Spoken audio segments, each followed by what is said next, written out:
Elle ne m'a pas convaincu. Qu'est-ce que tu déplores et pas belle vie? Elle s'est fait mal entourer.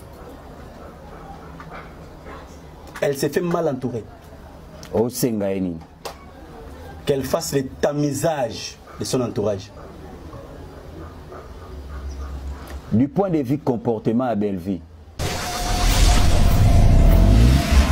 nini opesa comme conseil na oyo mona ke eloko na ke comportement neza mabe na ye moko moto pas l'entreprise. Artistiquement parlant, sur scène, elle ne donne plus ce qu'elle donnait auparavant.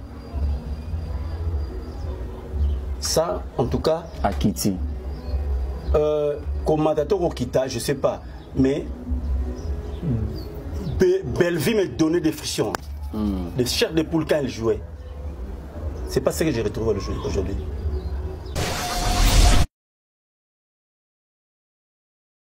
Voilà, bonjour et bonsoir, bienvenue sur notre chaîne Bolokoko officiel, la chaîne d'actualité. Et en tout cas, merci à Sam Coucou, merci à Maman Elimbizi, merci à Maman Zozona End. Aujourd'hui c'est mon anniversaire, de 97 à 2025, que Dieu soit loué. Voilà. Bandeko, image ou boti kolanda, ezali dernière vidéo ou dernière émission au yonde konabiso Richard Mukoko Salaki. Oyo esalaki ke ba pesa ye suspension indéterminée. Suspension oyo souci ya scène ememi Richard Mukoko nakunda. Lelo Belleville abimi Mama Olive ya matanga Richard Mukoko. Nazo kota na ba détail. Bonjour bébé, ça va? Voilà. Cher ami Abakou, comme vous l'avez biso, j'aime partager, liker. Qu'est-ce qui s'est passé? Richard Mukoko asalaki ala ezali vidéo oyo Richard asalaki vidéo oyo asalaki que Richard azala suspendu na Bellart Télévision et pas Belleville. Soki tolandeli bokoti na Bellart botali ba image ya kala boromona Richard azalaki comme journaliste na kati ya Bellart Télévision malgré abanda ko tope ba rôle o bobandaki ko pesa ye bandeko. Ba Richard bandima ko assumer ou ko loba lokola nito mona ba Thérèse ya kandima za bakouk. Ndenge ba Richard bandima ko avouer que baza ba famille Bota. Que ye azo soutenir Belleville, azo soutenir misala ya Belleville. Richard oyo abanda ko lekan ata na nzonzing moko te à part et pas ya Belleville. Azalaka ata na chaîne YouTube moko te yo banda ko solliciter ye ke benga ye à part et pas ya Belleville. Basa asali émission batuni ye qu'est-ce que le oni nous déplorer na Belleville. Na vie hein to lingaka plus batu oyo balobaka na biso vérité ate za défaut na yo mais linga plus mutu moko boye bozaka na ye azaka plus wana pona koloba no ba vérité et daka na vie. Alors Belleville a mal entouré. Qui ne sait pas que Belleville est mal entouré? Personne. Quand on a Richard à cité. Côté on a Richard à cause quitté. Que Belleville est mal entouré. On a Liboso. Des deux. Alors Belleville a fait sa réalisation sous les meilleurs naïetés sur scène. N'est pas coupé ça avant. Belleville, si Belleville a connu Richard Mukoko, c'est pas maman vie. Belleville a zali fruit à Mama Via. Richard Mukoko a moniti Belleville a yé pas Mama Via. Ayebi comment Belleville a bandara ko jouer. Ayebi comment Belleville. Alors bien, quand aussi Belleville a za sur scène, il faut en avoir char de poule dans les autres. Mais aujourd'hui, ils ont au Belleville en salaté. Mais par là, ils ont qui un jour t'es au Richard à l'oba qui n'a Belleville. Afinga ki Belleville te. Aloba ki ma be na Belleville te. Le contraire, ayende ko révélé yo oyeba d'abord oza entouré na banani. Wane ya liboso, yami balé, aye ko révélé yo ala mous esprit na yo mona ke musala na yo no banda ko sala avant, ozo sala ngo lisusu bongo te, tu as changé. Il fallait ebisa Richard Mukoko merci.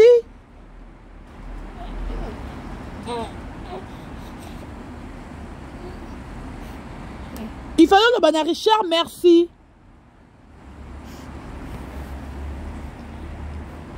Au cas où vous avez suspendre suspension indéterminée, on dit que vous avez batu oyo bayebi yote, batu oyo bazala na yote, bayebi ki o za belle vite, ko zwa bango, ko pesa bango ba poste na kati ya Bel Air Télévision, ko zwa bango ko honoraka bango, ko pesa bango ba mbongo. Yango na lo ba belle vie. Comment tu peux être ingrate jusqu'à ce point? Sur 100% ya batu o babanda Bel Air na yo belle vie, batu wana nyonso bakenda. Exemple ya liboso na rolo ba Irano o ya sala chaîne oyo, batu bele ba baraté. Irano muta sala Bel Air Télévision. Mais aujourd'hui Irano a kenda sans merci. Yalou le o banda ko comme ba film belé na kata Bel Air Télévision, belle vie betle yalou le mesa boye. Pona ro bengana yalou le. Batutu oyo bandaka na bango Bel Air Télévision o basala ke kombo ya chaîne wana evanda etikala belle vie obwaka bango libanda. Tu as préféré Rosana batu o bazolando pour l'intérêt. Nandi interview maman moro boka raconta ba Richard a péci explication bien la dame. Alors bi eloko ebomi Richard Mukoko eza souci. Tu banda comme mon papa Richard chaque tongo abimaka akendara ba tournage. Mais ça fait un bon temps. Tout le monde a reçu papa Richard abimaka te akendara sous ba tournage te. Tu comprenais peut-être peut-être qu'est-ce qui s'est passé. Tout le monde a papa Richard akendara sous ba tournage te. Papa Richard a comme trop nandako. Peut-être bambongo wana ba tournage yango eboko la kaye eboko la bana na ye libota na ye. Donc moi si je comprends bien papa Richard a koufi na souci parce que ve loko yo lelo artiste belé bazo tomber malade sur yango artiste belé ba koti bandaku bazo bela.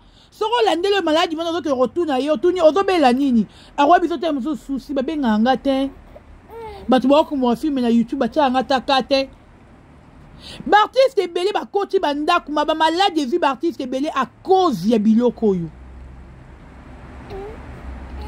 Papa Richard azotela ke ngai o na banda na belle vie aye na misu na ngai mais belle vie a écarté ngai pose papa Serge a comme bras droit na ye po azwa Aziza na Marina ba comme bras droit na ye mais ngai oyo na yebi ye belle vie ngai o na bandane de zéro belle vie a préféré a écarter nga parce que na lobaki na ye vérité moko boye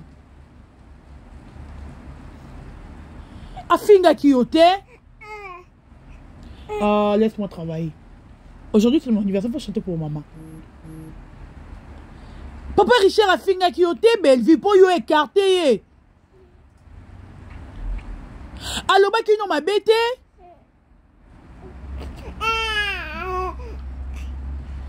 Alors ba non ma bête a finga ki yote. Mais yo préféra ki ko écarter ko pese suspension indéterminée. Parce que yebi ka banda ko bika peut-être na mbongo banda ko pesa ye. On préféra ko écarter ko tie musika.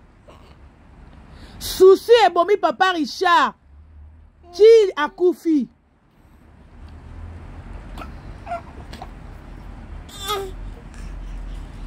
souci et bomi qui a koufi allez yo loko lo reva na vie na yo donc na comprendre que belle vie ti azara rotambola maman Olive ti belle vie azara pas maman Olive yango bomoni yo zo sala non n'est pas mutu omi pesi déjà comme la patrona. Mais aussi, non, n'est pas mouton, moi, on a moussala mouton. Parce que, à l'époque, Belle Vie avait dit, boy, ya maman Olive.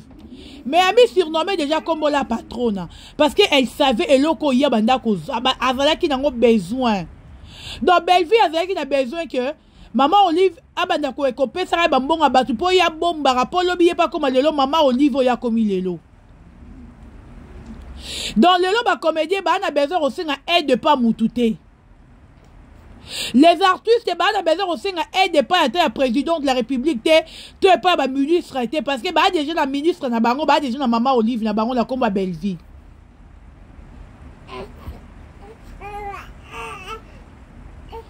Oh, Yandimi, le loco comme maman Olive, va comédien. Le loco a petit Christian Choga raison, maman Christian Choga loba. Souci na ezara ke a comme le rôle la maman Olive, ba comédien ba tie le rôle la ne ba notre maman Olive, ke ba vi problème ba ye pa na ye. Nandimi. Mais maman Olive a no aider ba tuka na liwate, to mona maman mpe la bella grave. Maman Olive mutazoye soin na eti a côté H-Jimba Cecily. Mais yo maman Olive ande nous aider ba tuka so ba kufi. Richard a dit a besoin aide nous er qui en vie. Bobi combien de personnes au Richard a tinda qui peut pas s'engela pardon pas Bellevue. Mais Bellevue tu n'as pas voulu pardonner Richard. Comme si que Richard a bombé la qui yo mouton on dira fingela qui yo maman. Ce que du Sarah Tola oyo a dénigré yo. Sarah Tola oyo a surnommé ba combo a finga yo. Mais Bellevue yo pardonna Sarah ocha Sarah pembeni na yo. Bongo Richard oyo kuta finga yo te. Tiens nga j'aime s'il vous plaît. Richard oyo kuta loba na yo kutu ma bête. Aye ko déplorer peut-être entourage. Amoni ke Bellevue on nga na yebara ya vie. Na Bellevue a lelo ba comme deux personnes différentes. Il faut na la moussa na bende matoi. Mutuana yo monye mabe o écarté ye.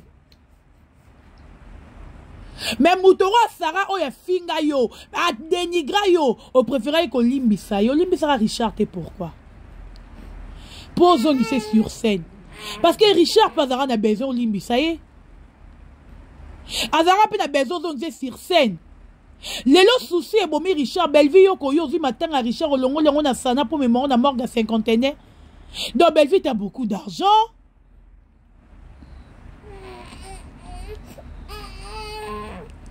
Donc Bellevue on a un bon rebelle.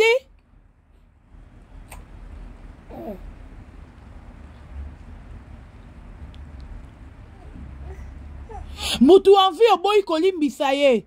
Si on est banda rolela on a tué qui n'a pas Richard rolela banda mi lo belani. Ya Richard limbisanga, ya Richard batubako. Banda mi lo belabongo ozama be. Yango ba le baka soki mutu akufi akufi penza e solo. Soki batu bakufa bazongaka, mais Richard alinga te matanga ne alinga bengano ral Bellevue. Richard alinga lamuka alinga bengana yo. Na matanga na yo ngoza la te. Polingo o commission matanga na yo, o bana ko interdire batu ba matanga na te. Yo na Richard akufi na Richard bando sola. Tout cela là on peut mettre en koto. Est-ce que Richard ti a koufi Bellevue na Richard botiko sola te? Peut-être biso dernier jour na dernier mois na yo. Oh yo sola na Richard. Yela biso ata capture y appelle moi que papa Richard a bengaki yo. Oh yo lingo comme ils sont matanga na propriété privée na yo ki za dey na yo.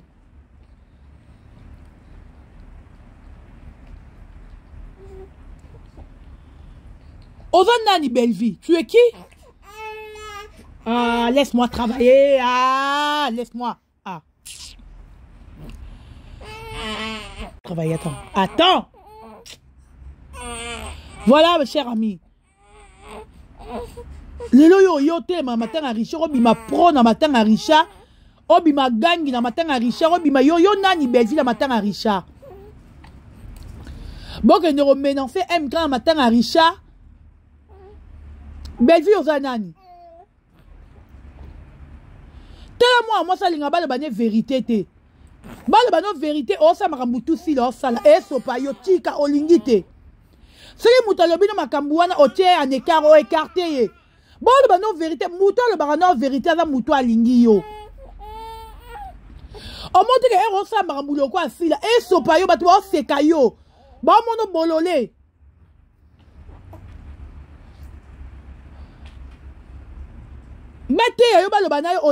Qu'est-ce que Richard avait fait? Parce que Richard a vendu le bac vérité morobou. Oh, il faut digérer en haute. Il y a le bac. Qu'est-ce qui se passe dans Bellevue au courant qu'on digère vérité? Ah, pousse-toi là-bas. Hein? C'est quoi le problème et pas nos Bellevue? oyo lingaka te ba biso ba vérité so bando ye biso ba vérité yo bando ina batu wana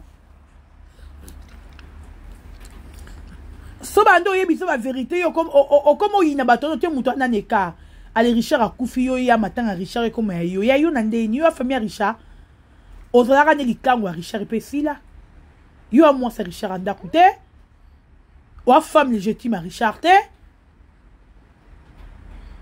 le roi okomaka na mibali mususu okomaka kozwa bango na théâtre o préféra que ozo Richard obua kaye musika na yo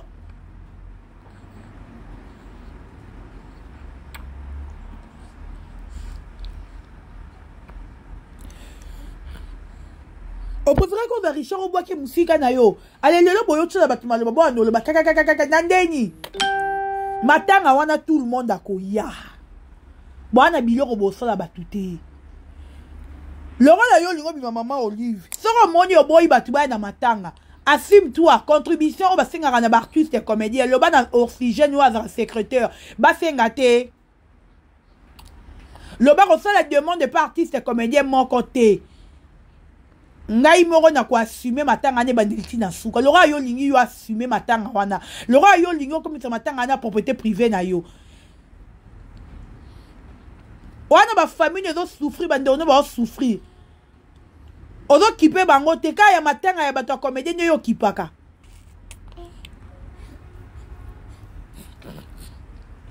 Ya pasi. Biso ne toza boye to ko telemela batutu baza mabe. Batutu o baza mabe biso to ko telemela bango. Batutu o ba tu me déranges toi. Non bon libande. Bolimbisi ana bike bino linga boyete baba ku bolimbisi Richard akufi Richard eloke bomi Richard eza souci pas si ako jouer wapi nani ako benga ye papa Richard soko yebaka olinga ko benga nota fila linga limbisa yo sila za kanda batute papa Richard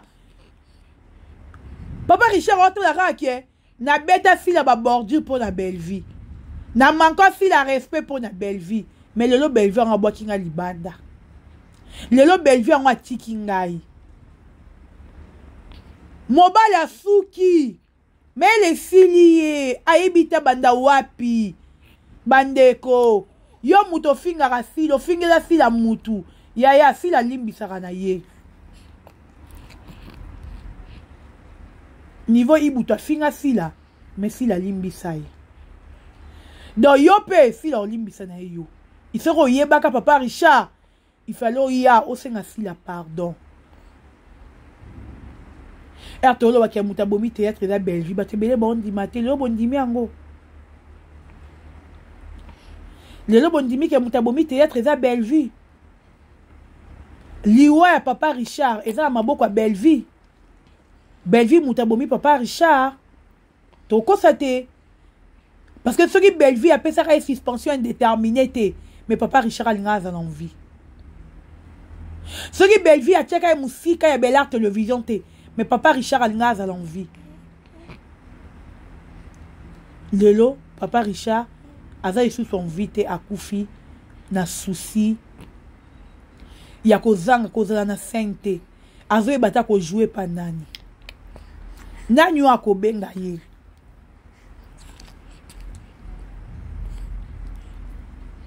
Nani akobenga papa Richard?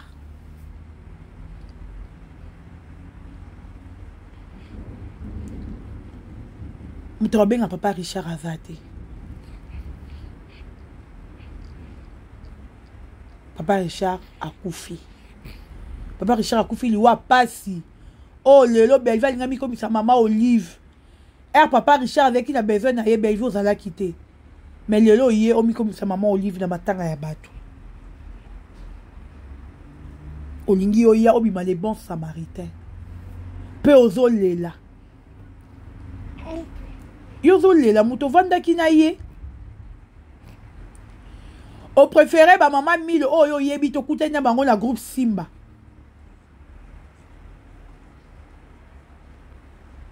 O préféré ba Marina oyo yebi bango te. Beaucoup na groupe Simba.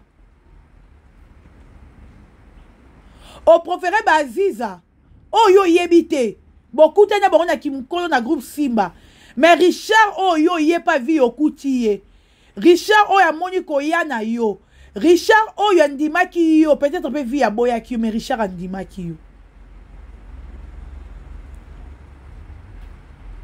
un jour nini o Richard alobi maloba nini ya mabe o Richard alobi oyo belle vie e blessé makati koko supporter te afingi yo te afingi yo te cher ami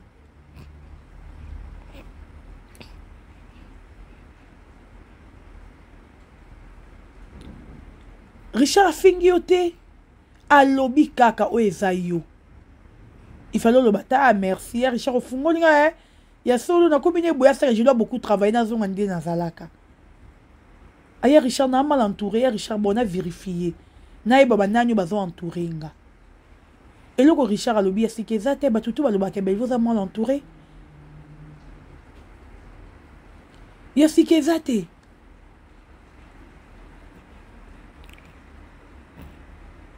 tout le monde dans le bar ke belvi est mal entouré et le quoi sikate et le quoi kala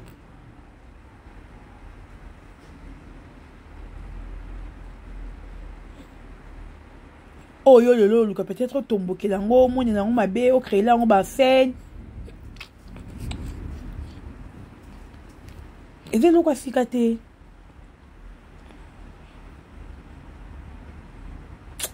ça fait trop mal iwa papa Richard oyo était bino ba artiste boza makasi na ko suspendre bato et on a linga asila et pas abiso suspension ils a raté so sali maba lobi na yo na vie faut qu'on loba c'est très important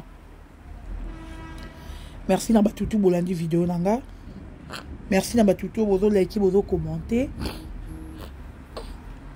bozo ebele partout dans le monde au bolinaka Dorcas Bolokoko partagez notre vidéo likez commentez excusez aimez bisoza na pona bino merci na bino boza ebele na monde bolinga biso tolingi bino mingi ya trop tokutana bino à la prochaine bye bye.